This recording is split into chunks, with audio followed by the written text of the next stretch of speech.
This is Sky News Business, Australia's business channel.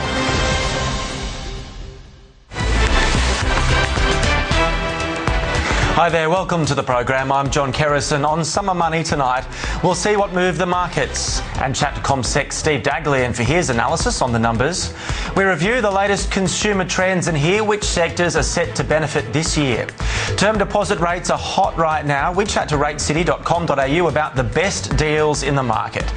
Imagine being able to pay for your morning coffee with your mobile phone. We profile a business promising just that. And we'll meet the CEO of O Media and learn more about the tough market in outdoor advertising. First, welcome back. There's nothing more annoying than ducking into a coffee shop without coins and needing to break a note for that flat white. The flip side of shrapnel is that you, come Friday, often have too much and your wallet is weighed down by coins. What if you could use your mobile phone for small cash purchases or to transfer small amounts of money to colleagues or friends? My next guest, Harold Dimpel, created mHITs, which promises a new way to spend. Harold joins us now. And Harold, thank you for being with us in the studio for Summer Money. The big question, of course, is mHITs. How does it work? Okay, basically it's like cloud payments. Think of it as if it's a bank account or an account linked to your phone. You create an account, load it with money, and then just use your phone using text messaging to direct where that money goes. So, now, with this kind of model, in previous operations, not yours, previous attempts to do this, credit cards have been necessary, haven't they, to link accounts? But your model is different. Tell me why. In terms of someone storing money with mHITs? Okay, the difference with our model is that it's stored funds. Right. Okay, so you actually load it with money. You can load it via bank account, credit card, PayPal, other means, but the money is held by mHITs until you need to spend it. You can also cash it back out. So you can use a credit card, but you can also load up money into your mHITs account. Yeah, it's sort of like, think of an e-tag type system where you've got to have money in the account first, okay, to be able to spend it. And the reason we do it that way is because we need to be able to transfer funds instantaneously. And things like credit card and banking products don't often allow that, which means when you're talking about small amounts of money, $2, that sort of thing, very low risk transactions, you need to be able to have a real-time switching platform to do that, and that's why we store the money. So walk me through a hypothetical. Somebody has registered, loaded up their mHITs account. Yep. They take their mobile phone into a participating coffee shop, for example. What happens next? Okay, so each coffee shop will have a venue ID, we call it. It might be the name of their cafe, or it might be something six characters or so, and all they do is they text the word buy, followed by the venue name, followed by the amount, and they can add a description. Now, they can purchase over the counter instead of handing over coins, but the beauty of text messaging is that because you've got characters to play with, you can add your order description with that text message. So if you're in the office and you want to order your coffee, you can text from your desk, walk down the lift, and the coffee's there ready to be picked up, so there's no more waiting in line or waiting in queues. Let's talk about the business model. mHITs, obviously, as a new way of spending, has the challenge of selling the concept. Yep, sure. And often these kinds of products are quite chicken and egg, aren't they? Yeah. Do you have the register base to convince the merchant? Or do you have enough merchants to convince people to register? Where are you with that challenge? Well, look, you're spot on. It is a chicken and the egg scenario. So we're under no sort of disillusions about what we need to do in order to get massive critical take-up of this. So what we start is with niches. And because we're up against bank and credit card products and some of the electronic type payment methods, but what we focus on are small cash, typical cash coin type transactions, which these products don't do very well with. Small values are just messy for them. So the chicken and the egg scenario basically has to start with, I think, the chicken or the egg? No. Someone told me once it's the first egg. Right.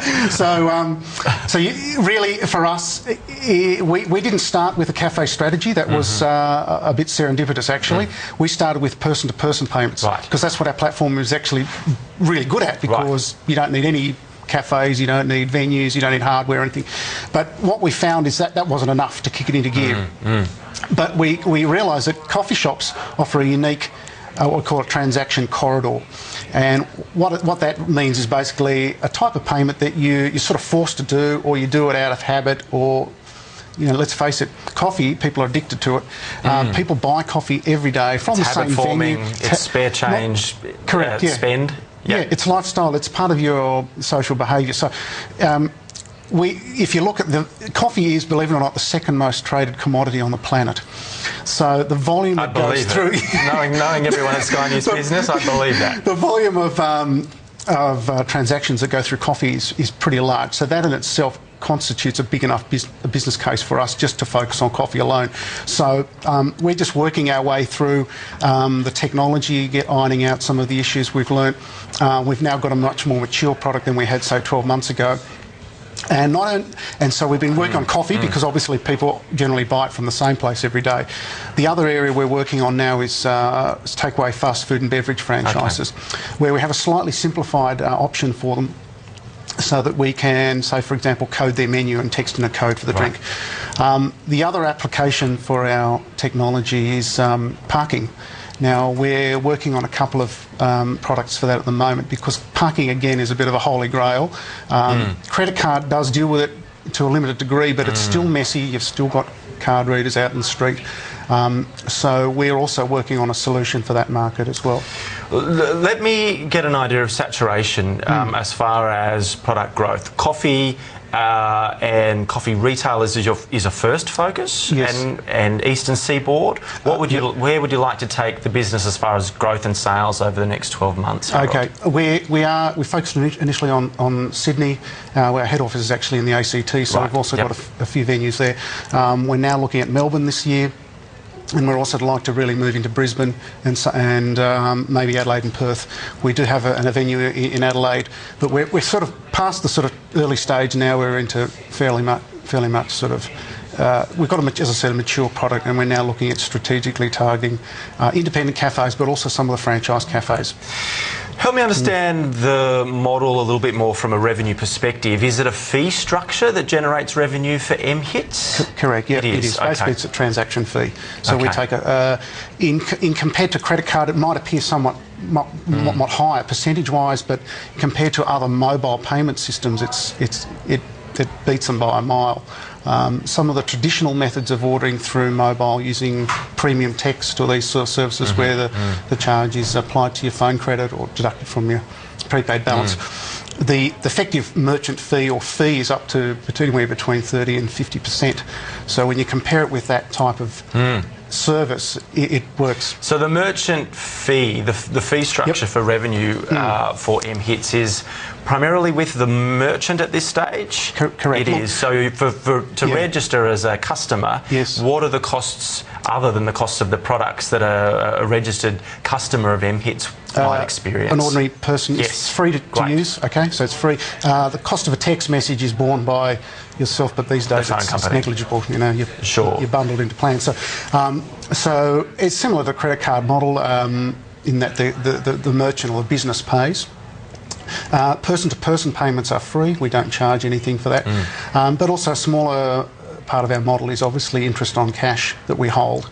So, and although it's a smaller part of our revenue, that's obviously something that we benefit from. We don't pay interest, but in lieu of that, we give you free transactions. Free transactions. What is the growth strategy in Australia and worldwide? In some of the notes you mentioned Papua New Guinea. Why that market?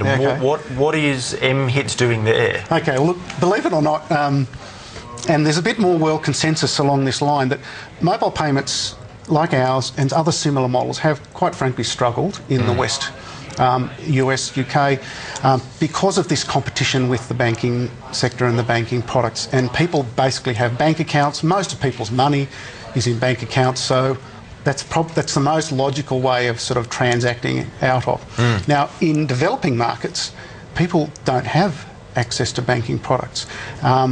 And some of the figures I've seen recently indicate there's about 5.3 billion people in the world that are underbanked or unbanked. They call people without access to bank products. Now, when you look at it from that perspective, that's most of the people in the world. Now, and what we've found, and you might have seen this, viewers might have noticed this over the past couple of years, there are a lot of examples of mobile payments getting a lot of traction in, say, Africa and so on, in countries where there's not a very good banking infrastructure, or people don't qualify for a bank account. They might not have a job, or they might have regular income. So, and Papua New Guinea is a classic case in which people mobile is relatively new there, but the uptake is high. Is very high now. It's much easier to basically hang a payment system off a phone than it is to try and get everyone to have a bank account. What opportunities would exist then in places like India and China for mHITs? Is that something you'd be considering in the medium term for the business? Because we know that in India, for example, the mobile phone uptake is in the hundreds of thousands. Yeah, well, look, this is the thing. Our model is sort of twofold almost. In Australia, we operate a platform, a payment service. Internationally, we do what you'd call, say, vendor work, in that we work with partners to develop mobile payment platforms and implement them under our brand or their brand, whatever. So the developing markets sort of fall under this category. So we've basically seen there's probably more potential in those sorts of applications in developing countries than there is, say, in Australia. So if, for example, the take-up proves too difficult in Australia, we will succeed to some degree in Australia, particularly in retail point of sale, where there are definite opportunities. But in developing countries, people often don't have a choice. They're going to have a mobile phone, but they're not going to have necessarily have a bank account. To give you some statistics, one of our services in New Guinea allows people to pay for electricity using their phone. In a similar way, people use prepaid recharge here. In New Guinea, electricity is prepaid, basically because of issues with billing and getting money off people. So our service allows you to use your prepaid credit to purchase an electricity voucher, which is sent into a text message, a number. By mHITs. We have to wrap up in just a moment. Harold, what, as far as even in percentage terms, do you want to see in either revenue or sales growth over the next 12 months? Yeah, look, we've had some pretty phenomenal growth. Admittedly, it's off a small base, so we've been growing about 200% a year. So 200% a year, but that's as you say, off a small base. That's been 3 years in a row. So we're hoping to replicate that. We're starting to see some real traction in some of these vendor opportunities. So we're certainly around, and we've made it to the early stage sort of startup phase, and we're now well and truly. And it's still going, which is great. Thank you very much for your time.